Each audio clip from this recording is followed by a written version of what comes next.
The following program, The Russ Belville Show, is intended for responsible adults only. We advocate to the repeal of marijuana prohibition for adults. We discuss the science, culture, and controversy about America's marijuana laws. We do not advocate any illegal activity and encourage all listeners to learn their state and federal marijuana laws. Opinions and claims made by guests and advertisers on The Russ Belville Show are their own, and The Russ Belville Show cannot be held legally responsible for their validity or reliability. Viewer discretion is advised.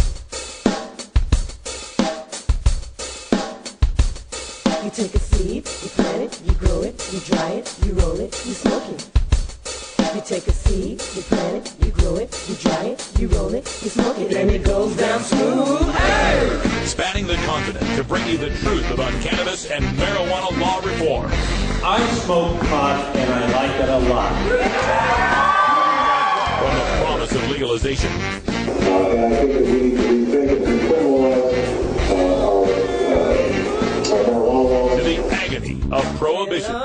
One major responsibility is to encourage people to use less drugs. The Russ Belville Show, the voice of the marijuana nation. Yeah, I hear you had a question for me. Now, here's your host, Radical Russ Belville.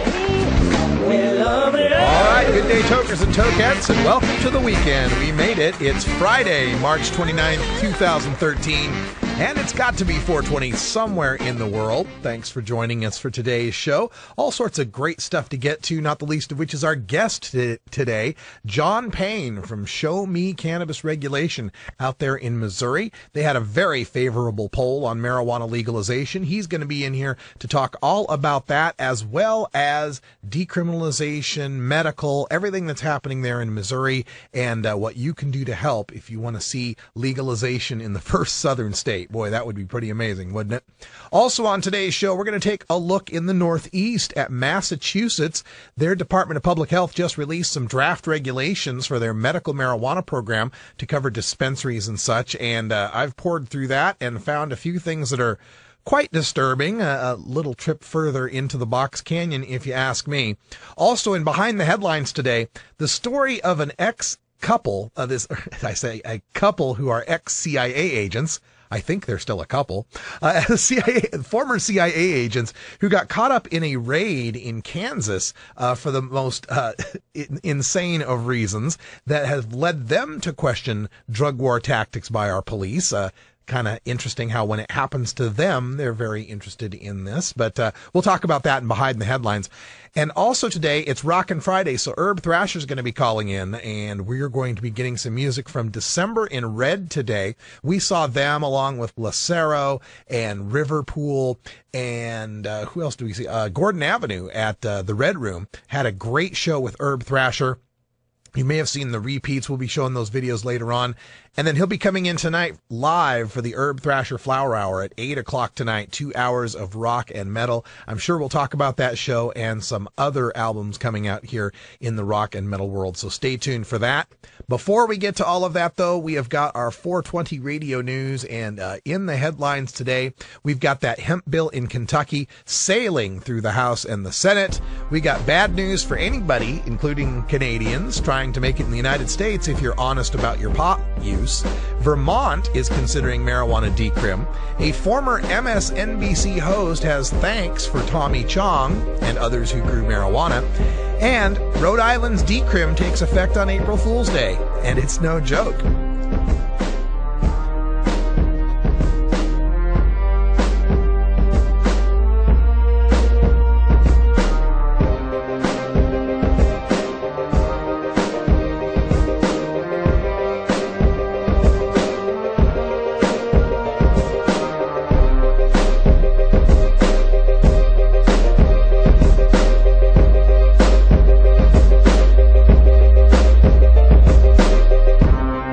You're tuned into the Russ Belville Show, the voice of the marijuana nation.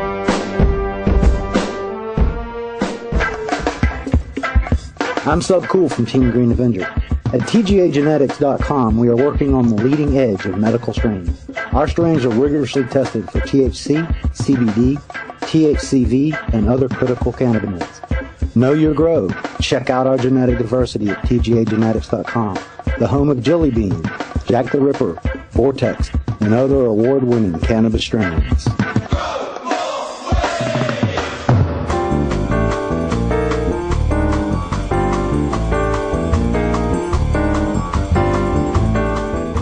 Now it's time for your 420 Radio News for Friday, March 29th, 2013. I'm Russ Belville. Kentucky lawmakers overwhelmingly support hemp production and research. This from the dailychronic.net. House and Senate lawmakers on Tuesday overwhelmingly passed Senate Bill 50, which seeks to permit state-sponsored research pertaining to the cultivation of industrial hemp and imposes regulations to allow for the plant's licensed production as an agricultural commodity. Proponents of the measure acknowledge that public pressure to pass the bill helped achieve the last-minute deal. Senate Bill 50 will establish conditions and procedures for the licensing of industrial hemp growers by the Department of Agriculture. It designated the Kentucky Industrial Hemp Commission to work in concert with the State Department of Agriculture, and also tasks the University of Kentucky Agricultural Experimental Station to engage in research related to hemp production. The bill passed the House by a vote of 88-4. The Senate reapproved the measure by a vote of 35-1. Senate Bill 50 now goes to the desk of Democrat Governor Steve Beshear, who has said he shares the concerns of Kentucky State Police, who oppose the bill, but has not indicated whether he intends to veto the measure. Ever try pot? Answer yes, and the U.S. won't let you in. From kplu.org. More and more Canadians are learning the hard way that admitting to U.S. border agents that you smoked pot can bar you from entering the country forever. Immigration lawyers say some Canadians are under the mistaken impression that legalization of marijuana in Washington state has resulted in leniency by U.S. border agents here, but it hasn't. Marijuana is still an illegal substance under federal law. In an email, Thomas Schreiber, Chief Customs and Border Patrol Officer, laid out what U.S. immigration law says about who can be denied entry into the country. Under the law, you are ineligible to receive visas and ineligible to be admitted to the United States if you, quote, voluntarily admit to having committed a crime involving moral turpitude, end quote. And you are forever in a database and have to go through the expense and time of seeking a special waiver every time you want to cross the border.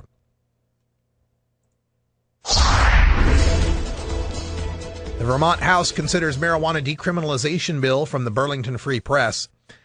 The marijuana samples were discreetly tucked in a manila envelope. Public Safety Commissioner Keith Flynn didn't ask for them to be brought out until the end of his testimony to the House Judiciary Committee and said he couldn't pass them around. Marijuana is illegal, Flynn noted, so he had to be discreet, but he wanted the committee to see what 1 and 2 ounces looked like as legislators considered decriminalizing small amounts. The definition of small amount matters, Flynn said. He said he supports decriminalization, but 2 ounces is too much. I think 1 ounce is more appropriate, Flynn told the committee. The bill that the committee is considering, H-200, calls for decriminalization of 2 ounces or less, making it a civil offense with a $100 fine. Committee Chairman Bill Lippert, Democrat of Heinsberg, said Flynn's wariness over the quantity matters to him, and that will be a key topic of discussion in the next week or so. Lippert said, however, that he thinks there is strong support in the committee and the legislature for decriminalization, and he expects the committee to vote out a bill within the next couple of weeks. Former MSNBC host Dylan Ratigan thanks marijuana growers for hydroponics. Former MSNBC host Dylan Ratigan thanked comedian Tommy Chong and marijuana growers for perfecting hydroponic farming technology. I'd like to issue a letter of gratitude to Tommy and all the hydroponic marijuana growers in the world, he said on the Young Turks. As much as porn made the internet, the cutting edge of hydroponic lighting and water flow and nutrient film technique that really has been perfected as a result of the marijuana industry is the very techniques that we are now benefiting to yield incredibly nutritious kale, bok choy, Swiss chard, basil, bell peppers. You pick it. So Tommy, thank you. After ending his 3-year run at MSNBC, Ratigan moved to Southern California to pursue a career as an organic hydroponic farmer. He claimed the farm he now works on uses 90% less water, yet produces 3 times the amount of food compared to traditional farms. Because of the incredible investment from the marijuana industry over the past couple of decades, the available technology for hydroponic kale farmers and basil farmers like myself is absolutely stunning. And because of the legalization of marijuana in so many places, while marijuana prices are declining, kale prices are rising, he added.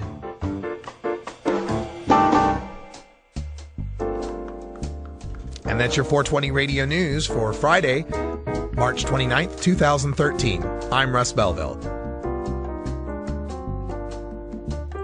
When we come back, we go behind the headlines and take a look at a case in Kansas of two former CIA employees and how they were raided by SWAT teams.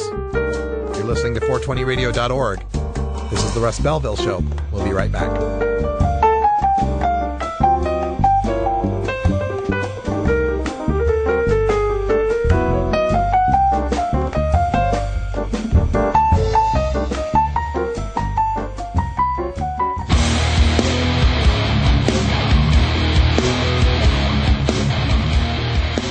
Herb Thrasher from the Herb Thrasher Flower Hour.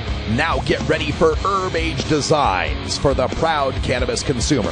Herb Age Designs, lifestyle gear for the 420 friendly. Herb Age Designs, home of the famous lighter leash. Herb Age Designs, get your Herb Age t-shirts and hoodies and show your pride. Herb Age Designs, we've got frisbee golf discs and durable hemp gear. Herb Age Designs. We've got shot glasses, drinking glasses, coffee mugs, and beer cozies.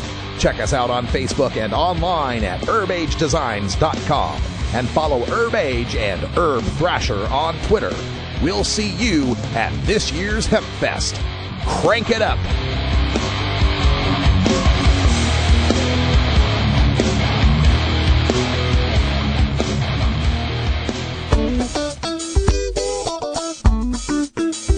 Don't touch that dial. We'll be right back after a word from these 420 friendly sponsors. Wait a minute. This is internet radio. There are no dials here.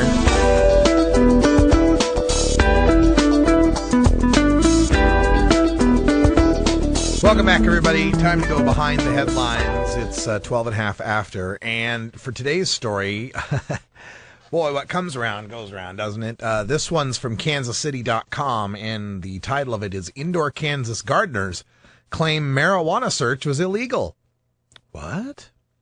Two former CIA employees whose Kansas home was fruitlessly searched for marijuana during a two-state drug sweep claim they were illegally targeted, perhaps because they had bought indoor growing supplies to raise vegetables.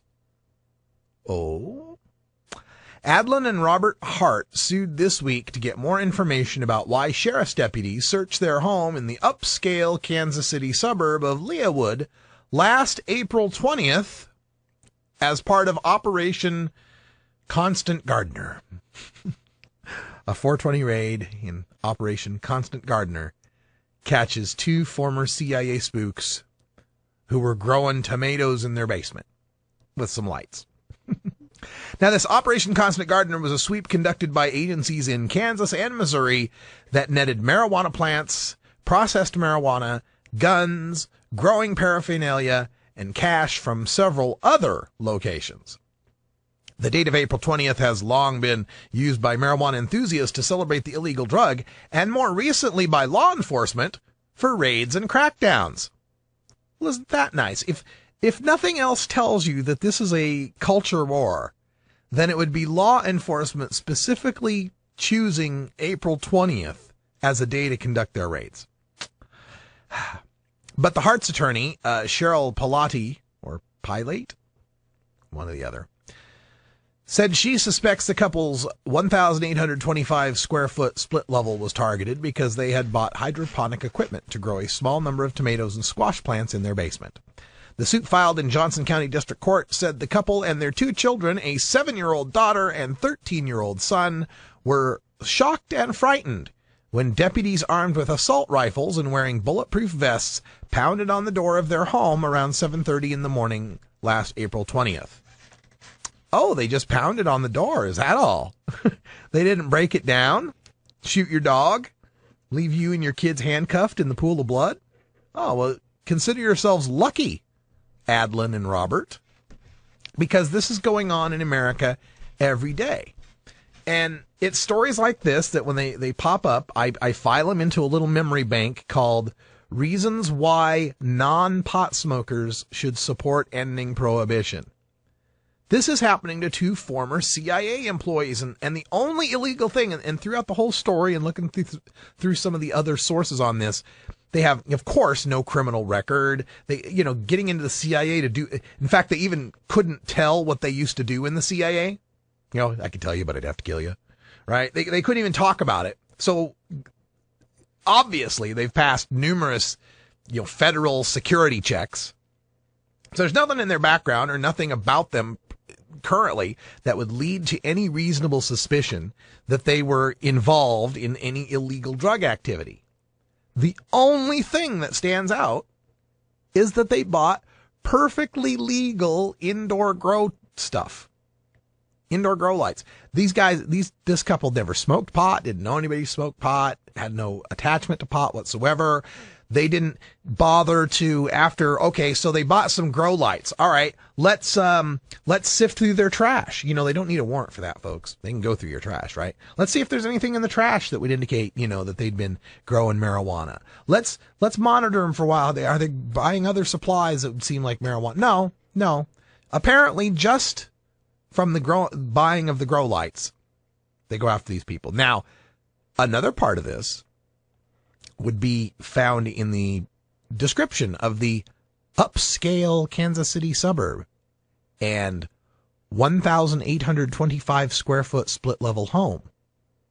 Because then, if you're a cop looking to get some proceeds from a forfeiture, you might be thinking, aha, grow lights, suburban home, they're turning it into a grow house, we can seize the home, we can make a big bust. That's what's going on here. And this is so commonplace in America that I can sit here and name 5 different cases off the top of my head, probably. Shy Calvo comes to mind, where his dogs are shot. He's the damn mayor of his town. And the SWAT teams are busting in his door and shooting his dogs. Katherine Johnston, Corey May, people who are minding their own business when a wrong address on a warrant leads to their place. In the case of Katherine Johnston, she's shot to death, 92 years old. The case of Corey May, he shoots at the intruders while he's protecting his child, hiding behind a bed. Turns out the intruders are cops. Of course, he's in a kind of a bad neighborhood, so, you don't always get to make those decisions so easily. And this is happening every day in America. And so when people want to negate or neglect what we do here day by day, talking about these stories, bringing up the need to end marijuana prohibition, refer them to this story, to these people who, minding their own business, obeying the law, nice couple, get swept up in this drug war hysteria, in this militarization of our police. You can't want to live in an America that is this way. And there's nothing about the growing and selling and buying of marijuana and using of marijuana to justify this level of force. Even if you don't particularly like it, even if you think marijuana isn't particularly a good thing, you can't justify this. It's so important this has got to end because it's spilling over into so much more. It's spilling over into raids on guitar factories and raw milk farms with the same kind of tactics, with the same kind of shock and awe, go in with body armor, take down the place, kick down the doors, handcuff people, leave them on their knees, throwing people to the ground, patients, veterans. If you can't see that this is the inevitable result of trying to prohibit human nature, then you don't understand human nature. And I will never stop doing this. I will never stop standing up for the people who don't know that they're victims of the drug war. These people didn't know. Adlin and Robert Hart, they didn't know they were victims of the drug war until the SWAT team was in their home, scaring the hell out of their children. For the people who can't speak up because they have jobs, because they've got kids, they've got mortgages, they got a wife, they got family, whatever it is that prevents them from speaking out. For the patients and for the drug war POWs who have their stories that need to be heard and don't get heard enough, I'll keep shouting them until they get heard.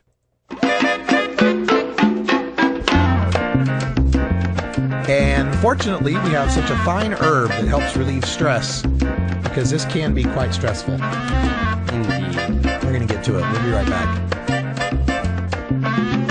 Oh, have you ever met that funny reefer man? A reefer man. Have you ever met that funny reefer man? A reefer man. If he said he swam to China, he would sell you South Carolina. Then you know you're talking to that reefer man. Great. Drugs make me strong. Drugs make me smart. Drugs make me feel good. Drugs make me cool. You believe that crap? Huh? You believe all that stuff they're handing you about drugs? You want to believe in something? How about yourself? Don't do drugs.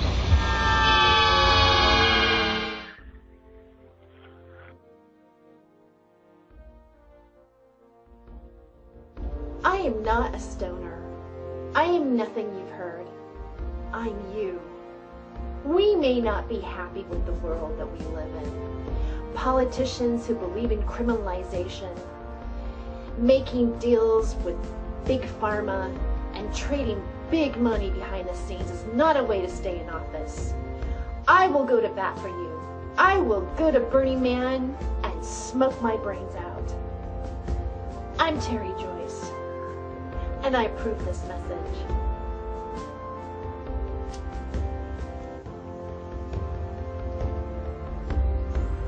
I'm you.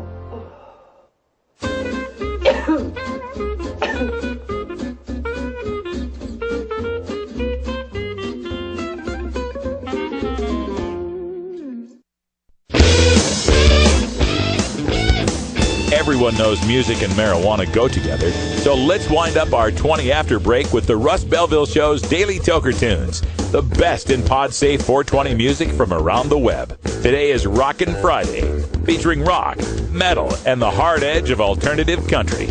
You can get downloads and more information about all our Daily Toker Tunes by visiting music.radicalruss.com. Now, sit back and enjoy your Daily Toker Tunes. I'll tell you, one of the things that we are so lucky to have here in Portland, Oregon, is lots of places to see great live music and lots of great live music to see. Back in my day, you used to go see a band. They would be at a bar for a week. And then it got to be you'd see a band, they'd be there for a weekend. And then it got to be you'd see a band, one band to be there on Friday, one band to be there on Saturday. Now, you go out, you get to see 4 different damn bands in one night, and that's what me and Herb Thrasher did just the other night. We got him on the air here with us. Herb, tell him about the Red Room. Oh, man, it was an amazing night. We had a great time. As you mentioned, it was 4 bands, and all 4 just seemed to have chemistry together as far as the different sets go and as far as the camaraderie between the guys, and it was just an amazing set, and it was really fun to take Flower Hour on the road to do a little, testing to show that we can do some things like this. So maybe in the future we can look at more fun things like that. Yeah, we'll stay tight with the Red Room guys because it worked out pretty good from that location. We got interviews with all 4 of the bands. They're up on the Herb Thrasher YouTube page right now. And it was a good time. And we got to meet, of course, we knew Lucero. We've been hanging with Lucero for forever. But we got to find out about some other new bands. It was really good to talk with Dan and Colby from December in Red. Yeah. In which today it makes sense to play the rockin' song as for them, man, because these guys got a great thing going. They're on Cavity Gold Records along with Lucero. And they just did a little mini tour, and that show that Russ and I went to was part of their little mini tour that they got going on. They've got a great show scheduled right now for 420 in Seattle, and they are opening up for Bone Thugs and Harmony. So a very different show as far as having a rap kind of headliner with rock opening acts, and look forward to hearing how that plays out. Yeah, that'll be very interesting. And we got to talk to Scott from Cavi Gold while we were there. Sounds like they got a lot of cool stuff happening this summer. Yeah, and so you guys definitely go check out these interviews, man. They're all on the Herb Thrasher YouTube page, and there's 4 interviews from that night. And as Russ mentioned, Scott, who owns Cavi Gold Records and runs the 2 bands and a lot of other stuff, he's got his hands full and on so many different topics. And so very interesting cat. We're so appreciative of everything that he's doing, not only for the rock world, he does a lot for the cannabis community too. Cavi Gold, his brand. Yeah, absolutely. So we're going to play a little December in Red here. The song is Arrested on Sight. Do you know any of their websites or anything like that? Yeah, they've got a great Reverb Nation page, and so you can go there, and then they have a great Facebook page, meaning great by the fact that they're active. They actually write and talk with people and are posting and good stuff like that. So you guys can go check them out and definitely support the music, support that Seattle scene. And I'd like to remind you guys tonight that we have a huge, heavy show on the Herb Thrasher Flower Hour. We welcome Mr. Chris Barnes of 6 Feet Under. He's going to call in. They have a brand new album out called Unborn, and we're basically going to play the whole damn album throughout the 2-hour show. And Barnes is going to call in, and we're going to talk with him and get his thoughts and hear about how many scars he got to make this album happen. And so look forward to that. Look forward to hearing December in Red now, and look forward to burning good this weekend. All you guys be safe, turn up the music, and we'll see you tonight. Keep rocking. All right. Thanks a lot, Herb. We'll see you tonight on the Thrasher Hour. Tonight, 8 o'clock. This is December in Red with Arrested on Sight.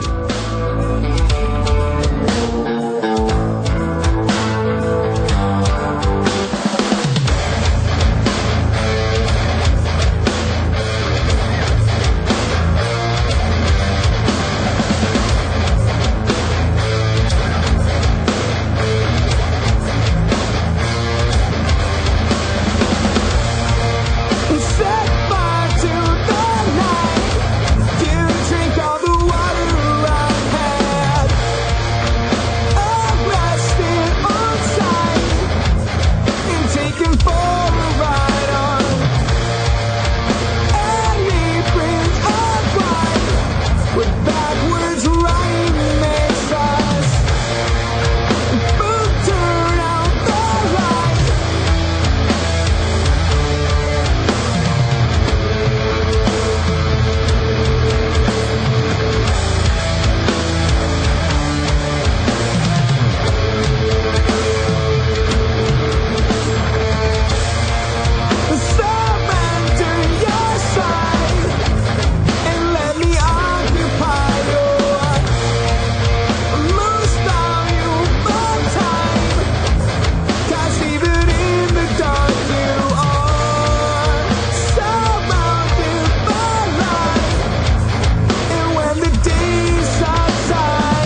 is it?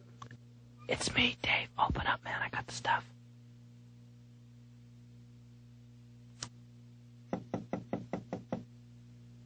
Who is it? It's me, Dave, man. Open up. I got the stuff.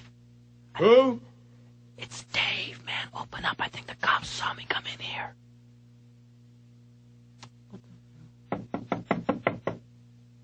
Who is it? It's Dave, man. Will you open up? I got the stuff with me. Who? Dave, man. Open up. Dave? Yeah, Dave. Come on, man. Open up. I think the cops saw me. Dave's not here. Open up the door. It's Dave. Who? Dave. D-A-V-E. Will you open up the goddamn Dave? door? Yeah, Dave.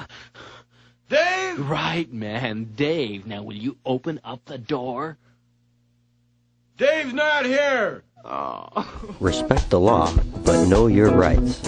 And share if you can. Ask me any question, I'm gonna plead the fifth. Unless you asking me if I wanna smoke a spliff, then I'll be coming over. I'm gonna take a lift. You know I leave you feeling like you got a touch of the gift. Yeah, this is Brian the Red, and you're listening to 420radio.org. So get a little irie. Boom, ding ding dong, boom, ding ba boom, ding ding ding ding ding, ding ba boom, ding boom, ding ding ding ding, ding ba boom, ding ding ding ding ding, ding ba boom, lower the boom, lower the boom. Georgia. Hi, this is Willie Nelson, and I need your help. Alcohol prohibition didn't work in the 20s, and marijuana prohibition isn't working today. It's time we stop arresting law-abiding citizens because they prefer marijuana over alcohol. Nearly 2,000 Americans are arrested every day on marijuana charges.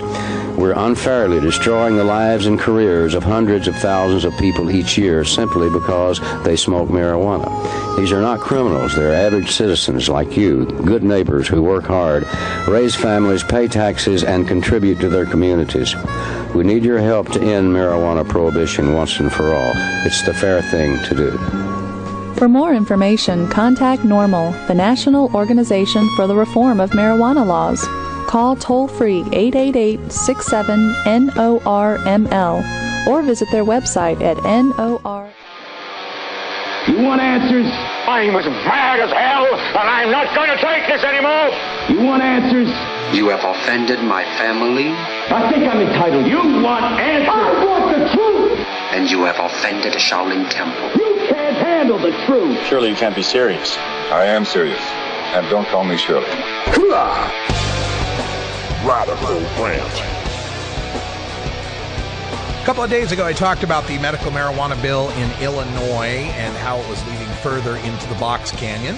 Today, I wanted to talk about the implementation of Massachusetts' medical marijuana initiative, and we could call this Box Canyon 2 drug test boogaloo, I guess. The first medical marijuana dispensaries in Massachusetts could be opening by the end of the year. This was just released by the Department of Public Health. This reporting is coming from, BostonHerald.com. So the agency filed some draft regulations. I got a copy of these draft regulations for the medical use of marijuana in Massachusetts and expects the final regs to be approved by the Health Council and the Secretary of State by the end of May. And so we might have dispensaries by the end of the year in Massachusetts. So this would this is a good thing, right? We got dispensaries coming out, but as you look deeper into these regulations, you find that marijuana is becoming increasingly more medical.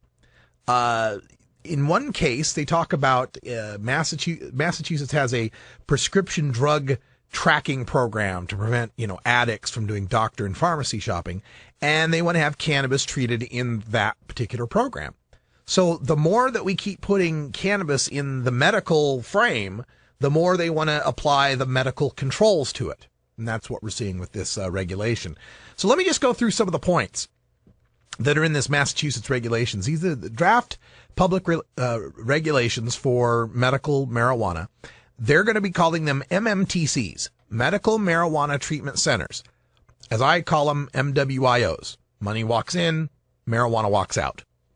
But whatever, a dispensary, co-op, treatment center, alternate healing place, whatever. Marijuana walks in, money walks in, marijuana walks out.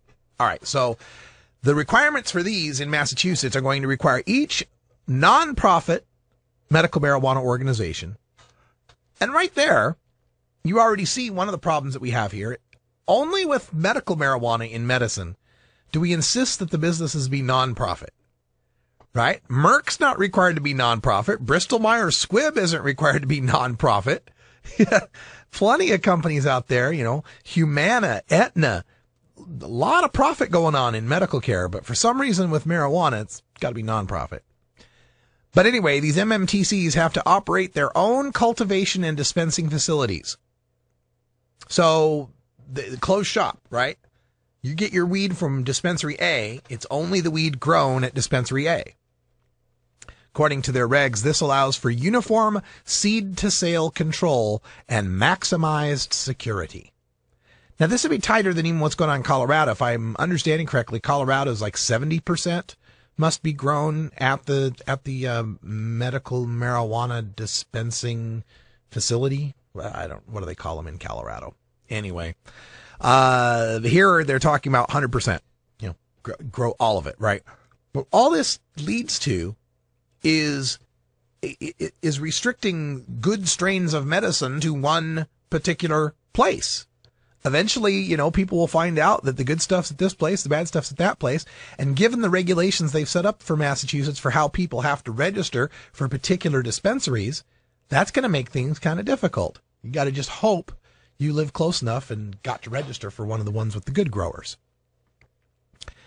Let's see. Also, for the MMTCs, anyone applying for registration of dispensary agents, the dispensary agent has to be 21 years old, right? So anybody working at a dispensary has to be 21 years. That's fine, right? But they also must not have ever been convicted of a felony drug offense in Massachusetts or any like violation of laws in another state. I've never understood this. Here we have marijuana growing. We're going to put together places that will be required to grow their own marijuana. But if anyone ever got caught growing their own marijuana in the past, they can't work at them. Some of the best, most talented growers out there who might have been caught, got a felony grow record, can't work at the places that will grow the marijuana. We're just going to let all that expertise go to hell because it used to be illegal to grow. Now they can't grow legally. God, I just don't understand that mentality. Here's the one that really got me, though. They were listing what requirements the MMTC should have for their employees and their workplaces, and inspections, and age 21, and a license and they got to have a badge, security cameras, whatever the hell else, right? And then I got to point number 10. Alcohol, smoke, and drug-free workplace policies. Are you freaking kidding me? The people who work at the dispensary not only can't have a felony, they got to pass a P test? Now, I could be wrong, because drug-free workplace policy does not necessarily mean random or pre-employment drug testing. Even though it typically means that, under the law it doesn't have to mean that. So, give them the benefit of the doubt. Maybe drug-free workplace policy just means, don't come to work high or use pot on the job. That could be. Or it could be require P testing to work in the pot dispensary. So let's not only have not allow the people who have the most interest in growing, who just had the bad luck of getting caught, don't let them be the growers. But the guy who wants to be the bud tender or the clerk, who happens to like marijuana and have a lot of interest in marijuana and can tell you all about marijuana and knows the difference between a terpene and a flavonoid. No, we don't want that guy working here. No. Let's get someone who can pass a P test. Wow. All right. And what was the, I love this point too, because they're listing all the requirements, the security requirements that we have to have at the Medical Marijuana Treatment Center in Massachusetts. These requirements that we have to have for security to handle a plant.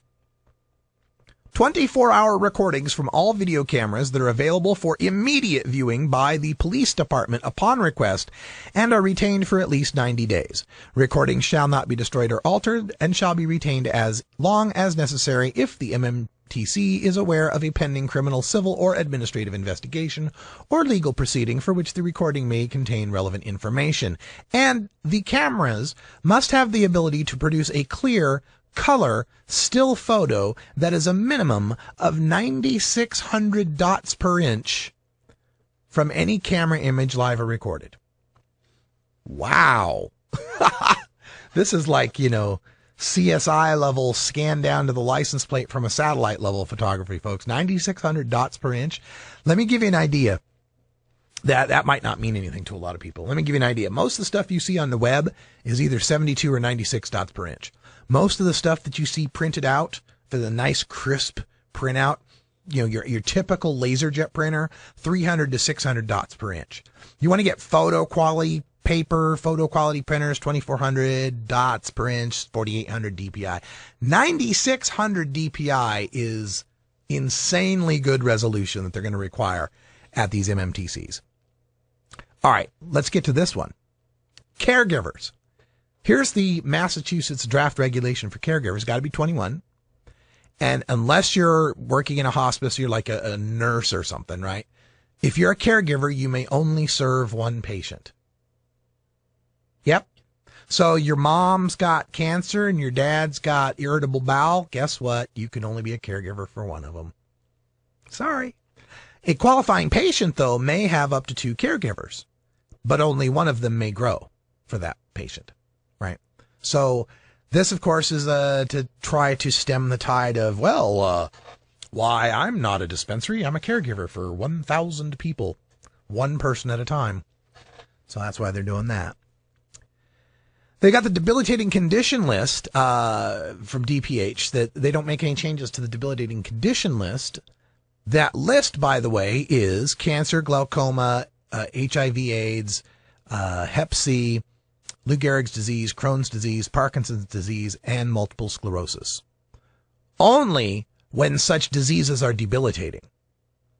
So if you just got, your run-of-the-mill multiple sclerosis, you got your, sort of AIDS, that's not enough. It has to actually be debilitating. And other debilitating conditions as determined in writing by a qualifying patient's certifying physician. And all DPH added to this was to define the word debilitating, clarifying that medical marijuana is intended for use in patients with serious conditions, not your, trivial hepatitis C, something serious. DPH also in their regulations is recommending that 10 ounces is what a personal 60-day supply is. 10 ounces is a 60-day supply. So 1 ounce should get you by for 6 days.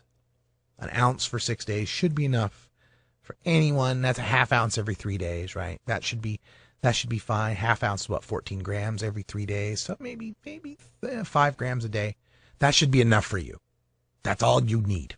You only need 5 days. 5 grams a day. But physicians would have the authority to increase the amount of the 60-day supply in limited circumstances. So if you've got one of those serious cases of AIDS, if you've got really debilitating Lou Gehrig's disease, then maybe you could ask permission. Could I please have permission to have more than 5 grams a day? Now, looking through this as well, I put another note here, is that before certifying a qualifying patient, a certifying physician must utilize the Massachusetts Prescription Monitoring Program, unless otherwise specified by the department, to review the qualifying patient's prescription and medical marijuana certification history. So before we're even going to consider giving you marijuana, we're going to run you through a database. We're going to run you through some tracking and analysis here to make sure you're not just a dirty doper, just trying to get your weed. Not make sure that you're not any, one of those people, right? So you're already guilty until proven innocent, basically. And then once you're proven innocent, then you may have as much as 5 grams a day, maybe. That's as much as we can handle. Okay. But that's, of course, if you're over the age of 18. If you're a child, right? If you're Brave Michaela in Massachusetts, if you're Alex Eccles in Massachusetts, Then the Department of Public Health proposes highly restrictive model for access for those less of 18 years of age. Guardian approval. Now, guardian approval may not sound like much. You might think, well, of course, a parent should, approve their kid getting medical marijuana. But when you think of those families where there might be a divorce and one parent, and they've got kind of a shared custody, and one parent's for it and the other parent's not, how does that work out with the guardian approval in Massachusetts? Had a sneeze coming on there. Excuse me. I think it might be coming back. We're doing it live. So they've got requiring guardian approval and certification by 2 physicians. Got to have 2 doctors approve you if you're under the age of 18, one of whom must be a pediatrician or pediatric specialist. And you know how hard it is to find a pediatric specialist who's willing to sign for medical marijuana? That's part of the problem. Why they have to go to other clinics is because they can't find one that's willing to do so, because recommending marijuana for a kid is already taboo enough, is already restricted enough. So let's make it a highly restrictive model. Let's make it even more restrictive for some kid with cancer, some kid with autism, violent bloody seizures. Let's make it more difficult to get him something. That makes a lot of sense. We also have, for qualifying patients who have already received a written recommendation from a physician, because remember, Massachusetts has medical marijuana already. They're doing it. This is just a matter of finalizing the regs for dispensaries, right? So for those people who already have recommendations, they're already growing. No further actions needed at this time. The law allows a qualifying patient to cultivate a supply of marijuana for personal medical use until DPH finalizes regulations and implements the program. So enjoy the medicine you're growing for now, because as soon as DPH gets around to putting these dispensaries together, you're not going to have that right.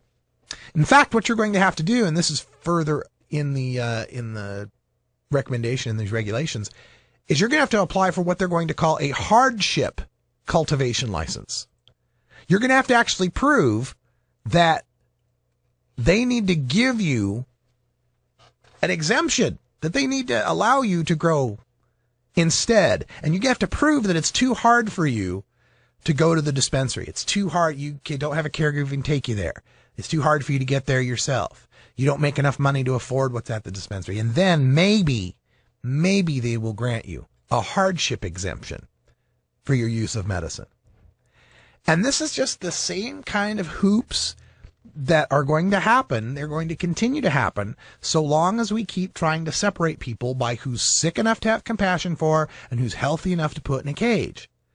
They're going to have to keep tightening the noose and cutting down the loopholes, closing the doors to make sure to try to keep all the potheads out, because it would be the worst thing ever if somebody healthy was using marijuana and we couldn't punish them.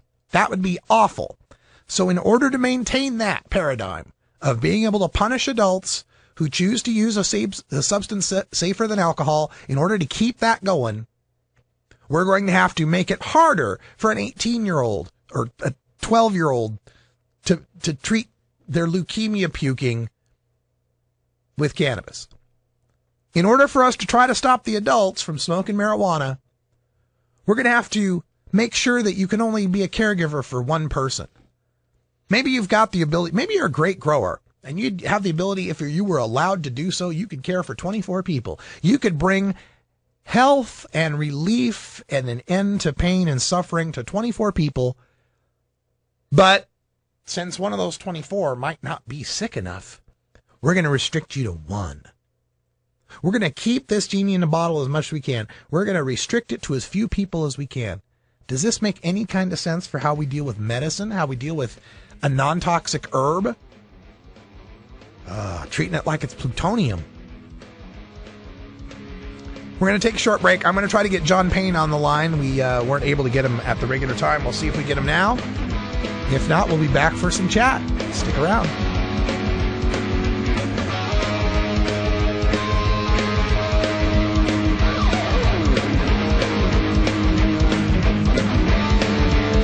We'll be right back after these messages from our 420 friendly sponsors. Support these advertisers because their ad money goes straight to the Russ Belville Show. You're tuned into the Russ Belville Show, the voice of the marijuana nation. Cast your eyes up to the skies. What is it to live and die? NORMAL stands for Responsible Adult Cannabis Use.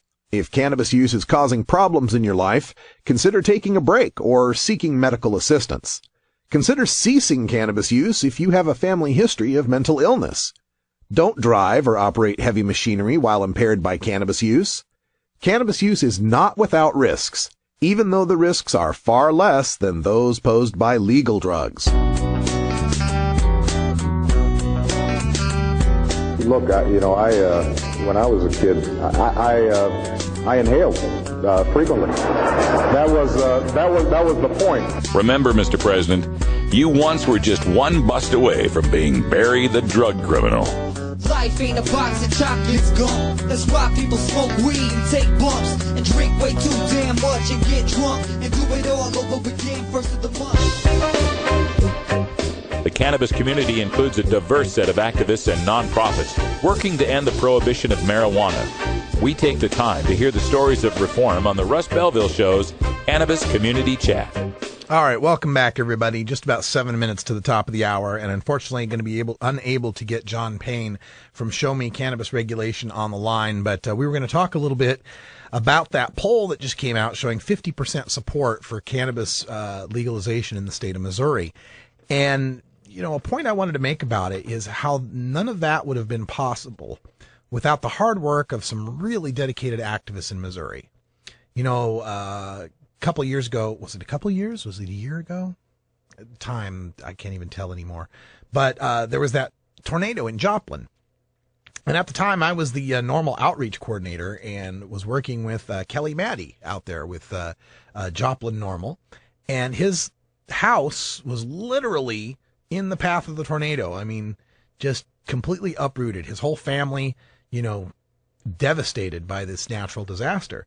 And a few months later, I got to go out there at they had a cannabis revival out there in Joplin. They had, 6 different normal chapters from 3 different states showing up. They had a big fundraiser to help everyone, help the victims of the tornado. And it just stunned me. I was like, wow, what a tough place to be a marijuana reformer, first of all. Missouri, not exactly easy. Second of all, to have your entire, Kelly drove me to where his house used to be. It's just flat. There's just, the outline, the brick outline of the foundation, right? And to think that, he went through all that and still after it, because afterwards you could think, all right, look, if you needed a sign, a tornado taking your house is kind of a sign, right? So if you were looking for a sign that maybe, being a marijuana reformer wasn't the right thing to do, or you're wasting your time, you need to grow up, whatever it might have been, well, a tornado might have been something like that, right? Tornado would be pretty high up there on the list of signs. But no, after the tornado, he kept on keeping on, putting together that rally, that cannabis revival that I ended up going to. And as far as I know, he's still active with Joplin Normal and working to end prohibition. And it's so many people like that I meet, that I've gone all around the country. I meet these people. I meet Sharon in Georgia, and I meet her daughter who, 7 years ago had a gun at her head. People who 7 years ago would have never thought they would be marijuana activists or involved in the drug war in any way. And yet, there they are, fighting hard for it in a place that's really hard to fight. I think of, Libra out there in Iowa, trying to be a teacher and then getting outed, so to speak, and all the trials and tribulations she's gone through because of this, because she's found what's true about this and what's true for her health and her glaucoma, and can't stand up, or cannot not stand up to the government and to the lies anymore. I think of guys like Tim Martin, out in Denver, who's had his troubles with the law, and Ganja John with his health issues. He still comes out of it and wants to do this. And as far as my personal, experience with marijuana, aside from, the whole drug test story I've got, not being able to have the best job in the world that I wanted at the time anyway, Otherwise, I haven't really been much of a victim of the drug war. Oh, sure, I've had to work, jobs that paid me less than I was worth and so on. But, man, I hear these stories. I hear these people. I meet that guy, that Jacob Jones out in was it San Bernardino? The guy who's on the cannabis, whose dad was it Kentucky, Tennessee, one of them, where his dad was shot in front of him on his porch. And it just, it convinces me that no matter what happens, no matter how, who ends up, how I end up making a buck doing this or why or however, it just gets me up every day to want to do this job. Is for you folks out there that are listening, who've been loyal listeners, some of you all the way back to 2008, some before me even, listen to the old Chris Goldstein show, that it convinces me once again that it's the right choice, that doing this is the right thing, and that getting the word out and having a community and having a cannabis radio station, if you will, is the right thing to do. And there was one other thing that kind of, signs are there if you look for them. And so there was a sign at Frankie's that kind of convinced me I was on the right track too. Because for a long time I've joked about how what I wanted to be in the cannabis community was Lynn Thigpen from the Warriors. It's an obscure reference, but work with me. There's that 1979, was it 1979? I think the movie The Warriors was from 1979. Gang movie from New York. It's unimportant, but serving the purpose of the Greek chorus, kind of a narrator to the movie, was Lynn Thigpen, this actress, African-American actress. You've seen her in a million things. You'd go, oh yeah, her. I'm not going to bother to try to remember what else she was in. But anyway, all you see of her through the whole thing is just the microphone, like this. You just see the microphone and her lips, and she'd come on in between scenes. Hey, it sounds like the Warriors made their way up to the east side. It's time that the Fury's going to talk to, and she'd kind of narrate what was going on in the movie, right? And so I used to joke that I wanted to be like Lynn Thigpen in the Warriors and just kind of be that voice of this movement, of all these gangs, the MPPs and the Normals and everybody that's fighting for marijuana legalization, that I would be that voice to, rally the troops and tell the stories and get everyone motivated. So when I went to Frankie's up in Olympia, what movie do they have running on an endless loop on their big screen TVs? Warriors, come out and play. So I'm going to keep playing. That's all the time we got here for Hour 1. Remember, Monday, no new live show because it is Easter Monday. We'll be back Tuesday with more news, views, and interviews for you in the cannabis community. For Brian the Red, I'm Radical Russ. Thanks for joining us, and until next time, take care of each other, tokers.